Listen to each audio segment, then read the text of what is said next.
Come and visit Angola. Explore, invest, and relax with Angola Investment Group. In this video, we have a conversation with a young man who had a vision to return and to build several businesses in Angola after that he has studied in the United States of America and lived there for around 17 years. Join us as we talk with Wilson Ganga and learn about his journey. In the north, and then I moved to Rwanda, came when I was like 6 months. And then I was here in Rwanda until I was 6, and then my parents sent me to America to get a better education, right? My own parents sponsored my school. I think at the time it was still war and all this stuff like this. I think every parent that had some type of condition was trying to push their kids out, right? Or to South Africa or whatever. My mom sent me to America, living with my aunt, because my aunt was there on a bolsa, the Soningo.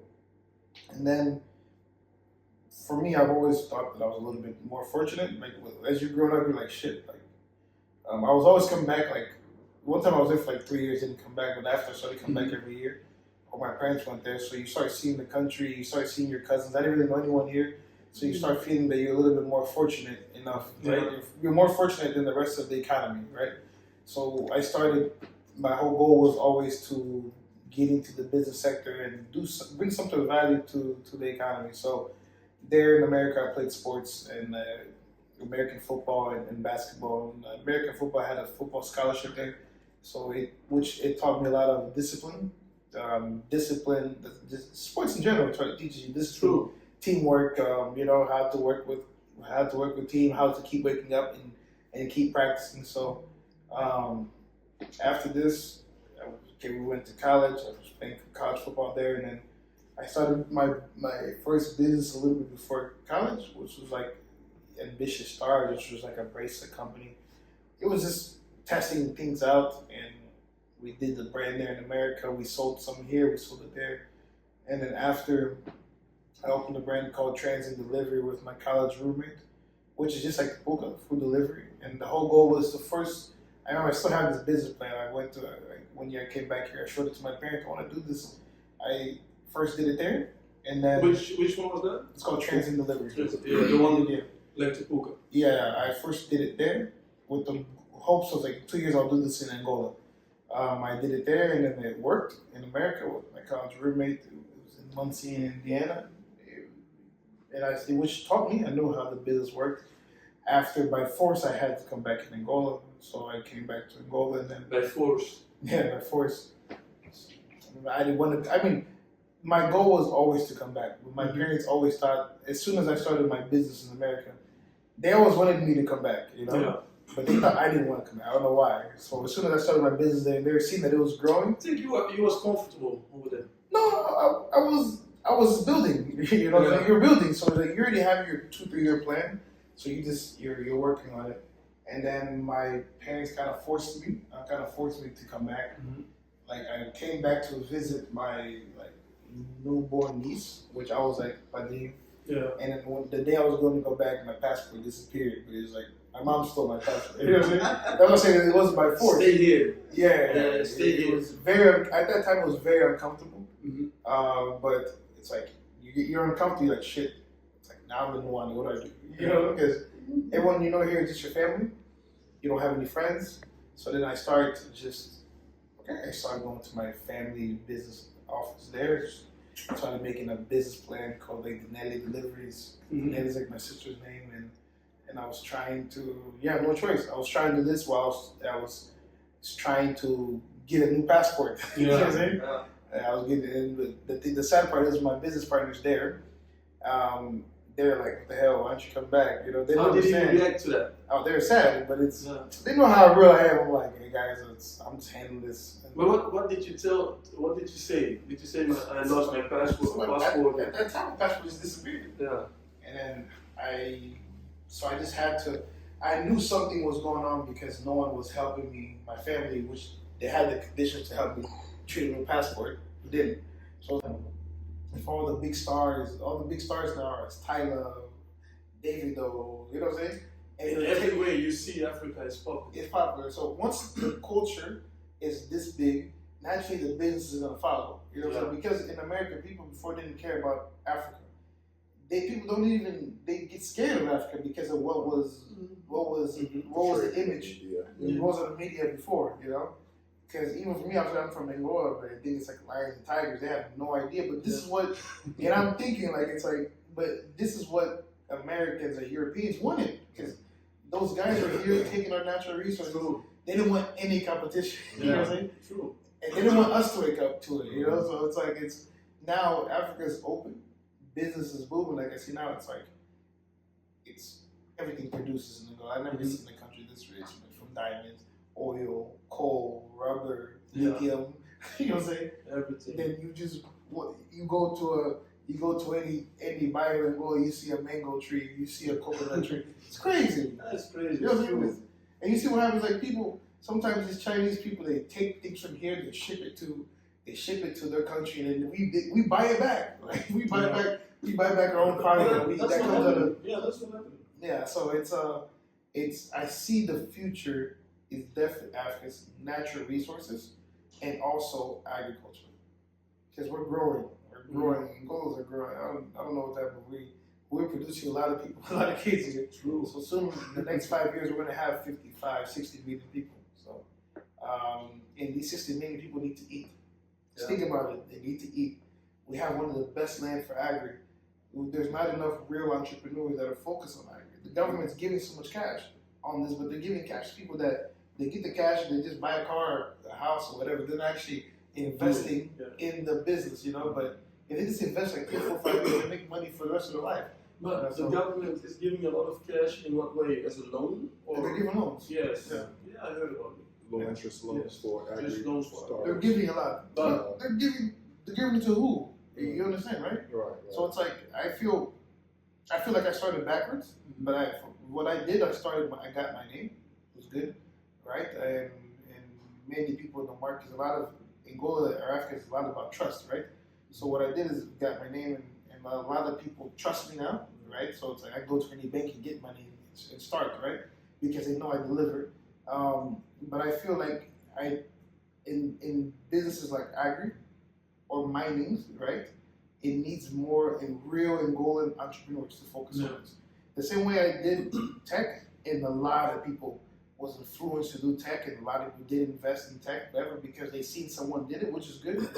I think if I also get into a different, like agri, and do it right, it will influence the next generation. Because our generation, I don't know much about it, but I'm learning. Mm-hmm. But we need to know about agriculture. You know, we can't just keep buying food from India. Like we have our own, we have our own market that we can produce. But it's like if we don't have serious people doing it, we're doomed for the future. Yeah. You know, and it's not our parents' fault because at their time, like they were in war. Angola's young, you know what I'm saying? So at the time where they should have been doing business, they had to go to war. They were afraid, and they didn't have the freedom, you know. And then we gained independence, and then we started fighting each other too. It's like it took. So it's just, it's not our parents' fault, you know. It's also a different situation. It's a different situation, but it's now our generation. We need to fix it. You know, if we do have the education, the knowledge, you know, we need to implement, especially who hasn't really needs to step up. Yeah. We were having this conversation that well, my name is Byron, by the way. Born in Jamaica, grew up in the States, came when I was 8 years old. Actually came to Florida because I was studying to be an airline pilot. Nice. Ended up being a firefighter for Miami-Dade County Fire Department, 25 years. Got into politics, and so it was a learning process all along the way. But then you began to see the needs, but you have limited access to business opportunities in the States because of the racism that existed. My brother had a similar story to yours. He was pushed into business by accident because he was working for a major bank, but he was also trying to build a church, and because of the conflicts, they fired him. So that led him to start a business on his own that's called Asset-Based Lending Consultancy. So now it's a multi-million-dollar business that he's running. But he saw a market niche that he could tap into, which is asset-based lending. And so he's made a niche for himself in that market. So you had the opportunity to go abroad to learn and to see how they do things in America and find out way to incorporate that knowledge here. And Africa, we were talking about this, that it has no place to go but up, because Africa has been kept down for so long that there's so much need here that if you have the right business idea, business plan, you can see opportunities everywhere. As we were driving around, I can see so much potential. So for even those of us who are in the diaspora, who's wanting, because that's also another thing that's manifesting, is more and more people in the diaspora is wanting to come home to Africa. So there's a need there also. So how do we incorporate people from the diaspora who's coming with resources, some of them, coming with knowledge, some of them, and wanting to be a part of the growth of Africa? Because we know Africa is the future. We talk about this all the time. You have the mineral resources that everyone else needs in the land that's been exploited. So now if you can find a way to take all the collective talents and be able to put it to use, then everyone can benefit from the locals who you would incorporate and employing, as well as growing a business for yourself that can help to provide income. So that's part of the things that we've been trying to do, is talk about these opportunities and how can we leverage that into businesses that can be help the locals, but also provide a way for people who want to come back home to Africa to be able to use the skills and assets that they've acquired abroad to help to build the Africa of the future. So hearing your story is inspiring, because as a young man to be able, you started off with an entrepreneurial spirit, and now you've leveraged that into business opportunities that is now being productive. But if you can do it, then others can also replicate it. And what I like is the fact that you said something about trust. We were talking about how we have trust issues amongst each other. And so if you can overcome the trust issues, then you can tap into others and say, let's build this together. I can't do it by myself, but let's build it together. 100%. So I like that in hearing your story. So I congratulate you as a young man to see you doing as well as you are. And it gives us hope that we can also build things that can benefit not just ourselves, but also the people of Africa. I see government's trying to make partnership with Americans. I don't know how it's going to work out, but I think the Chinese, there's a lot of Chinese people coming here trying to find partnerships. You know, the Chinese are the best people because they risk. They put the money down. They risk. You know, while Americans they want to, but they still have a lot of compliance issues. You know, so America's like very well structured, but it's a lot of opportunity. But we need to do something because I'm just as scared that like these Americans, Chinese, or other ethnic groups that they will do it. Start taking up our You should be the best thing about like especially agri and natural resources, there's laws. Okay, the outside investor can invest, but after a while you have to give the shares back to the Angolan. You know what I'm saying? Like you have to. It's like it's this a big mine or a big farm can be owned by a Chinese guy. You know, after he gets his money back, he lowers his participation, and Angola has to be the majority shareholder. The law protects like you make your money, but after give back the land. You know, just to protect from what happened before from happening. Right. Yeah. Neo-colonization. Yeah. So but it's. Anyways, I'm here, guys. I'm in the market. I'm here every day trying to make my businesses grow. I'm looking for more opportunities. That's good. So whatever you need from me, I'm here. Yeah. Now, we don't see the growth of Africa. We also see the development of Angola. Because this Angola is not the same Angola it was 10 years ago. Yeah. It's not the same 5 years ago. So we see the growth. Yeah. However, a lot of us in the diaspora are still afraid. Angola is not safe. Angola, if you put your money there, you will lose it. So, based on your experience, what can you answer our brothers and sisters who are in the US, in Europe, in the Pacific Islands? What's your answer to them? Advice? For me, one of the first things before this, to talk about risk, I love Angola. Okay, I've been to many different provinces, but me myself, if I'm out of Angola for 2 weeks, it makes me crazy.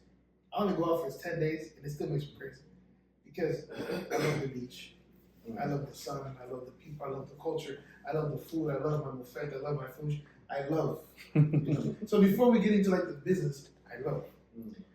From the family, my family's here. This is my country. I was born here. It's mine. You know what I'm saying? It's not like sometimes in America you feel like this is mine, my soil. You know what I'm saying? So it's like it's my shit. It's different, you know. So then there comes the business part. It's what I did. I tried to do business here by myself. I don't know what the hell. I don't know the country. So I started Googling, LinkedIn. Like internet's free. It's open. You know what I'm saying? And then I met people that are just like me. You know what I'm saying? And they're older than me. I was a little bit more crazy. Let's go. But they were like more polished and older, education-wise. Like Wilson, calm. That you go through. You know, calm. Right. And I needed this. You know what I'm saying? Because they polish you. Right. And then so it just I put myself around with people. Naturally, growing up, I was like at that time I was like 22, 23. I haven't met people. All they want to do is drink, smoke, a woman.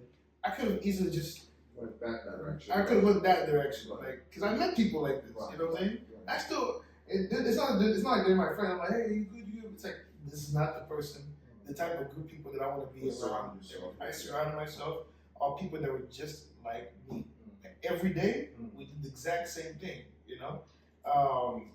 And then I started joining different groups, like networking groups, that you're around business people. You know what I'm saying? And one business people introduced to another business person, introduced to another business person. We're all just.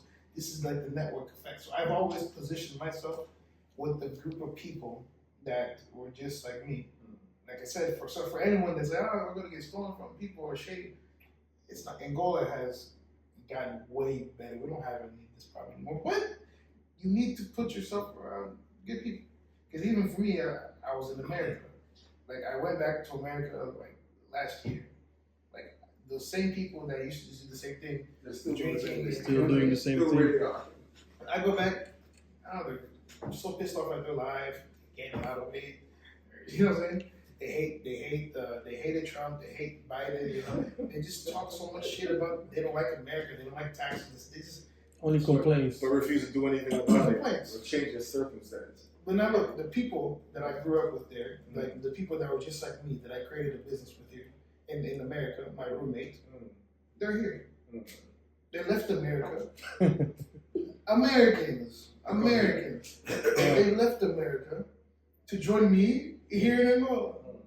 And you're like, what the fuck is this, Wilson? They saw your success. You know what I'm saying? Yeah. And it's what my words that because I pitch, you know.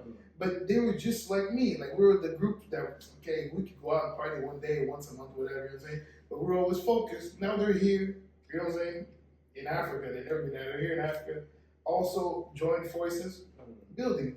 You know, so it's so to answer this, you need to be around good people. But this depends on you. You know, because if you want to get around bad people, you will.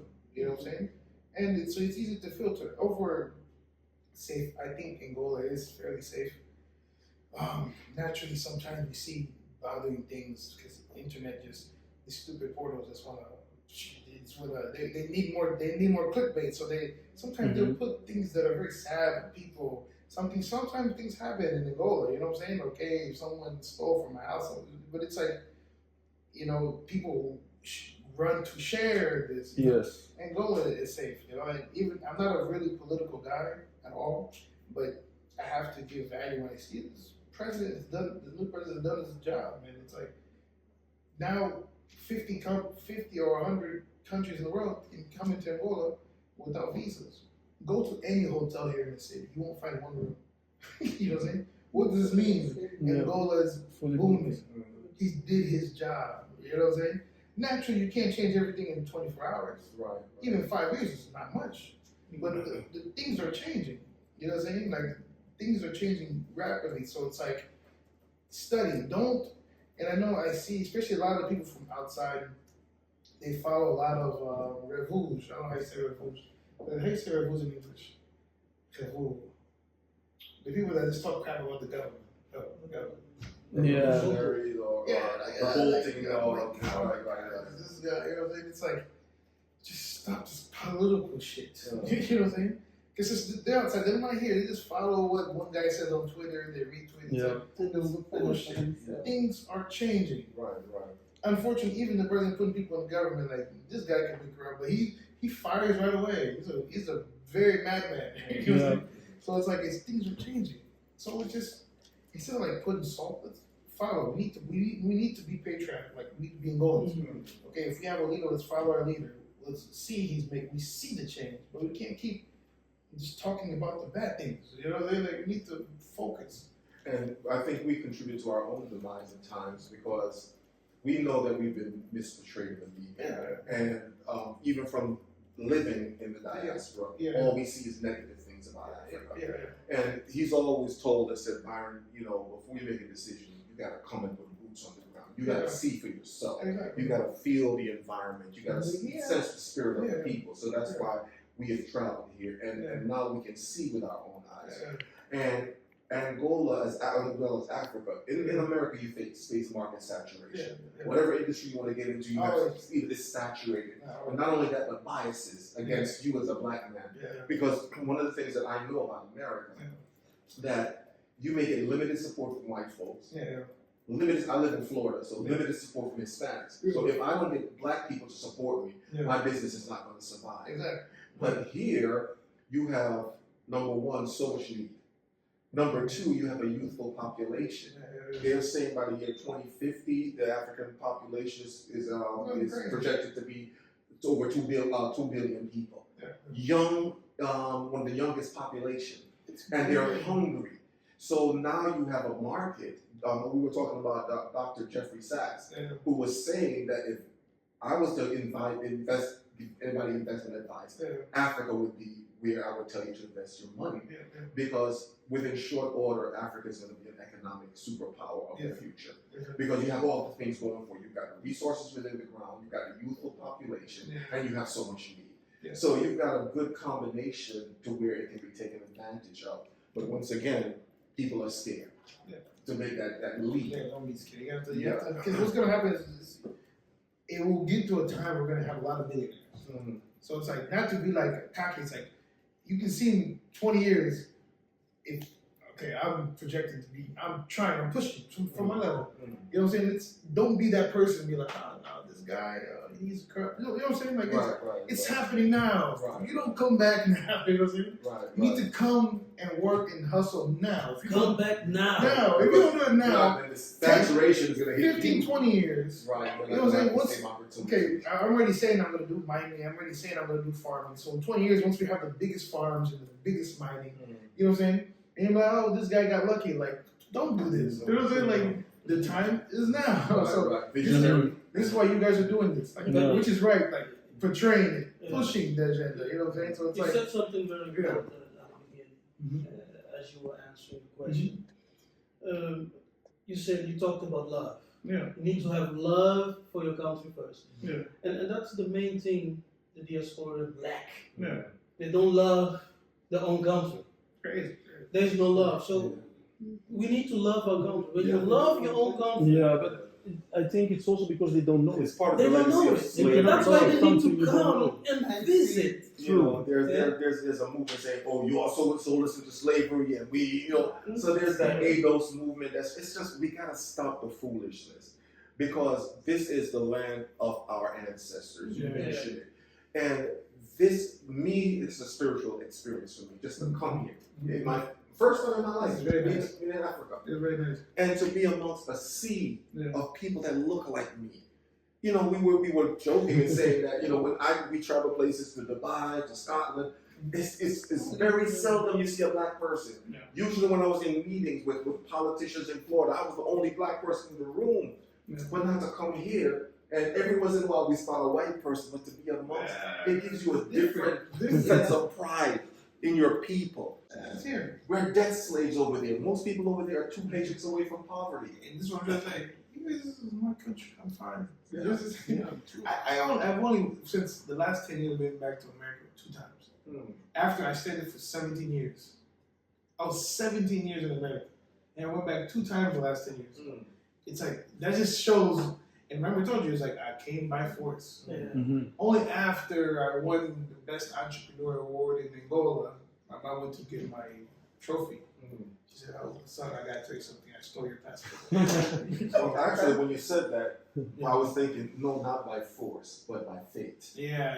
It was destined for you to be here and doing what you're doing, but sometimes the path that we take to our destiny may not be exactly how we saw it. Exactly. But you being forced to do this got you into what you're doing now to help you to reach to the place of your Yeah, your mom was destined to help. So you need to thank your mom. Say, Mama, that was one of the best things that you did for me. Yeah, Please take my passport. So, Oh, nice. Yeah. Thank you. Yeah, anything else on here? I love the discussion. I love this idea. It's good. People need to know. Just come spend 10 days in Angola. It's good. The culture, the people, it's funny. The people, it's good, man. No, there's problems everywhere. These guys are not wrong. Let's go back to work, man. I feel good, like on a Sunday, I'm with my family. We're at the beach and having a kuka. It's my country. It's perfect. Yeah, of course. It's my country, really. Same feeling I experienced.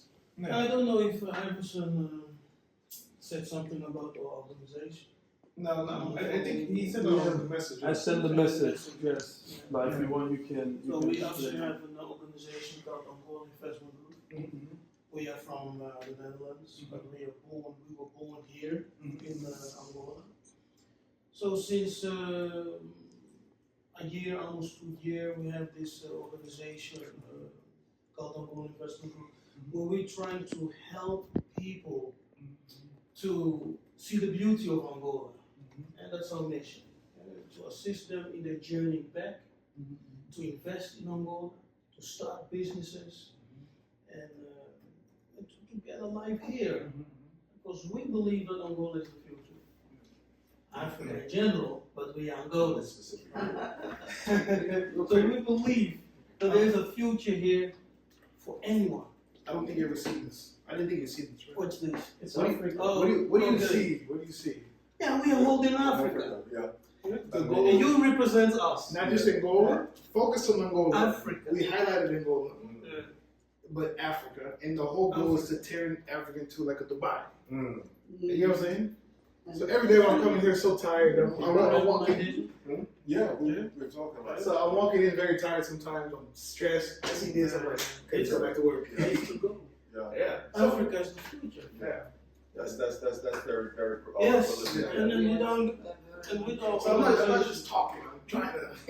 You need to have vision. Yes. That's the When you goal. have vision, you have to visualize it. So you have to create a picture of it. Yeah. That's the goal. That's how you materialize. That helps you to align goals also. It's always a reminder of what is my short term, what is my long term goal. You know, that's one of the things we discussed, that even the Chinese, they plan for 100 years in advance. We plan for the next, year. You know, we're not visionaries in some instances, but that's why I like to see visionaries, because now you understand that I may not benefit from everything that I do, but my children who are coming up behind me, and there's a legacy for them.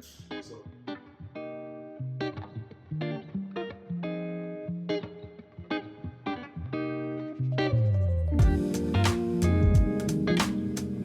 I hope this video and the conversation with Wilson Ganga inspired you to visit Angola and to build the Angola of the future. Together we can.